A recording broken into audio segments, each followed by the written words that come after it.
ঘরে আসছে। চিত্রা, আরে ওদিকে দাদা, নেকড়ে তুমি ফ্রিজে ঢোকো। কি ব্যাপার চিত্রা, কখন থেকে ডাকছি, সারা দিচ্ছ না যে? দেখি ফ্রিজ থেকে এক বোতল ঠান্ডা জল দাও তো।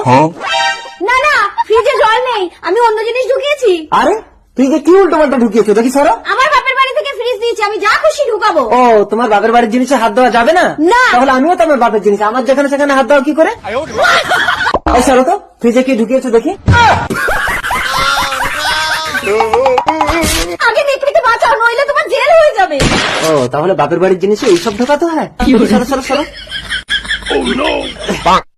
रुको जरा। দেখি হাতটা ধরে টানো তো, টানো, টানো, টানো। দাঁড়াও, হবে না, এর পেছনে লাঠি ঢুকিয়ে সোজা করতে হবে। এই লাঠি পুরো এর পেছনে ঢুকিয়ে দিলে সোজা হয়ে যাবে।